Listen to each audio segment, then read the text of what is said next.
Hi, Sea Bunnies. Today is April 1st, 2026. I didn't know it's National Sourdough Bread Day, and also April Fool's Day. April Fool's Day is the day where members of society are expected to pull pranks and just be as evil as they'd like, and I don't like it very much. I think I'm just too simple-minded for a day like this.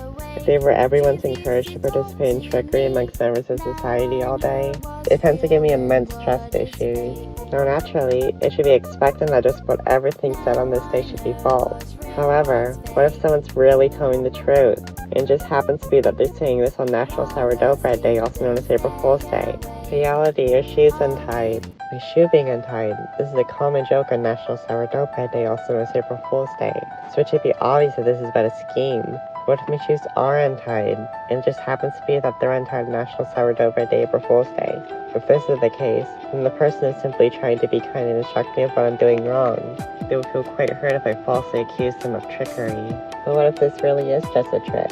It would be really embarrassing if I look down to see that my shoe really isn't untied. Each option can end really badly. I just don't know. Wait a minute, I wear heels. Sometimes people find ways to tell their jokes so well that I can't even tell it's a lie in the first place.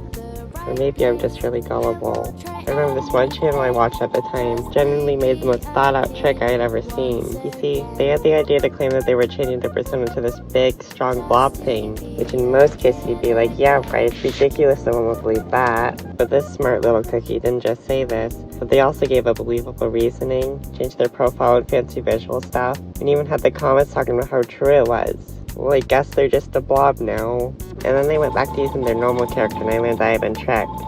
I think. I still kind of believe it, to be honest. This was so much more thought out than the usual I'm quitting insert app here thing everyone does. I think we should stop doing that. It's getting really repetitive nowadays. Hi everyone. I have bad news. I'm quitting YouTube. Quick, you have 5 seconds to subscribe to get 100 billion trillion. Wait, no, stop it. Stop.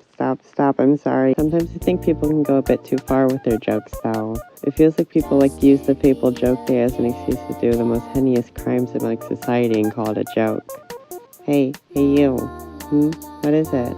I burnt a house down. Gasp. Relax. It's just a prank. A snip schnilly fishvility Philly joke for the holidays.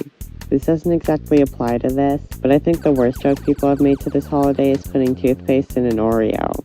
Because I like Oreos. They're yummy, which baits me into this false sense of security that's like, oh, an Oreo, this is gonna taste so sugoi. No. Do you feel that? That cold feeling inside? That's a feeling of betrayal. A feeling of being lied to. You were promised the allowance to taste a delectable pastry on an unfortunate day of lies, and now you reap the consequences for your mistakes. I don't know how to end a video about April Fool's Day, so I'm going to be telling some April Fool's Day puns I found online instead. What did one spring chicken say to the other? You're excellent. Why do eggs like April Fool's Day? They love practical yolks.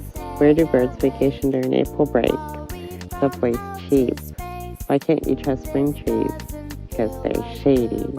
Now a pop-up just showed up. No, I don't want that. I want my April Fool's Day puns.